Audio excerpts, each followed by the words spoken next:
Bom, a gente vai começar aqui com um podcast e aí vai se tratar do livro O Mundo Atlântico Espanhol durante o século XVIII, Guerras e Reformas Borbônicas, tratando-se do período de 1713 até 1796. Portanto, se trata do século XVIII.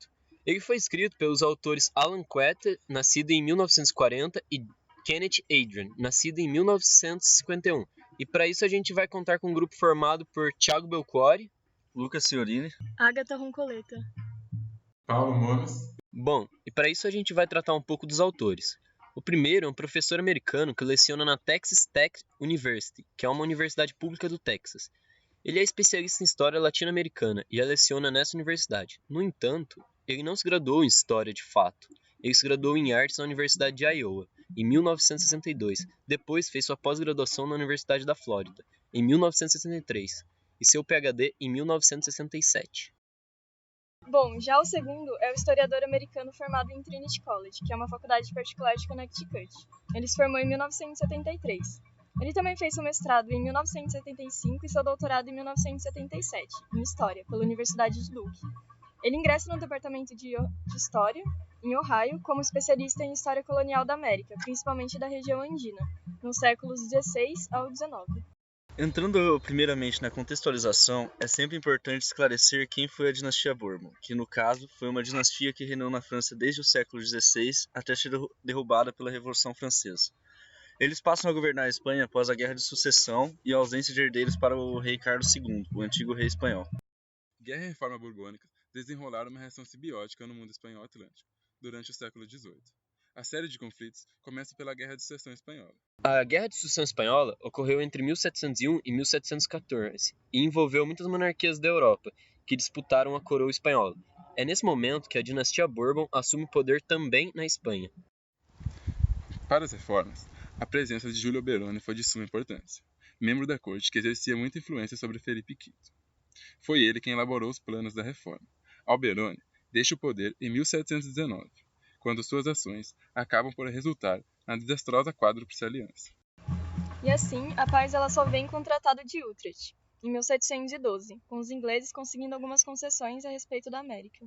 Filipe V iniciou seu reinado em uma nação dividida e exausta do pós-guerra, por isso viu a necessidade de uma reforma.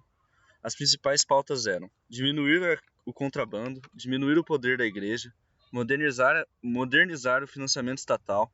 A maioria delas buscavam neutralizar os efeitos das concessões recebidas à Inglaterra pelo Tratado de Utrecht.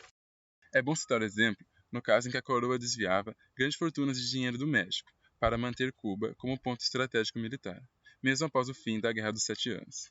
Então, Valdinho, a Quádruple Aliança foi formada por França, Holanda, Inglaterra e Países Baixos.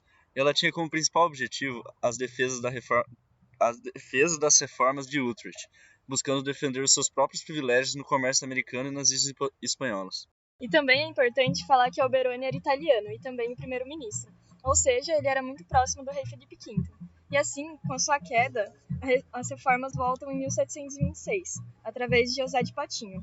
A intenção era restringir o contrabando comercial, estabelecer a armada, modernizar o sistema comercial com a colônia e desfazer a concessão dos países estrangeiros, principalmente da Inglaterra. Em seu mandato, que vai até 1736, ele consegue realizar todas as propostas que ele tem em mente. As reformas borbônicas do século XVIII foram fortemente influenciadas pela corrente intelectual dos iluministas. Essas ideias fundamentais da época davam ênfase para a razão e observação, um maior sentido à tolerância e justiça, e a necessidade de compartilhar informações para assim resolver os problemas científicos, políticos, econômicos e sociais. Então, né, Tiago, devido a essa influência iluminista nas reformas de Bourbon, eles conseguiram compreender melhor a fauna e a flora das colônias americanas, eles também conseguiram reformar a educação. Falando dos autores mais recentes, a contribuição de Stanley Stein e Barbara Stein sobre as reformas borbônicas, com estudo de 3 volumes.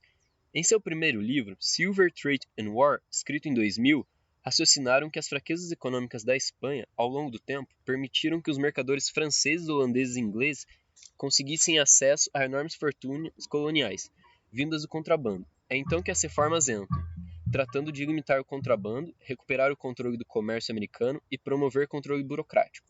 No segundo volume, Apogeu of Empire, escrito em 2007, mostra-lhes quais foram as decisões tomadas pelo governo de Carlos III.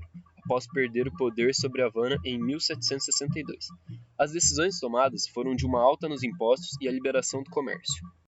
Bom, já no terceiro volume, Edge of Crisis, publicado em 2009, os autores buscam examinar os esforços políticos para preservar as relações comerciais entre a metrópole e a Nova Espanha. A Nova Espanha, que foi a mais rica colônia atlântica que ocupou o território da América do Norte e Central. Ela era composta pelos estados atuais de Arizona, Califórnia, Colorado, Nevada, Novo México e Utah, até a Costa Rica, na América Central. Com a Revolução Francesa e a ascensão de Napoleão Bonaparte, o número de conflitos internacionais aumentaram, levando a Reforma Espanhola ao fracasso. Assim, a sua maior colônia foi perdida.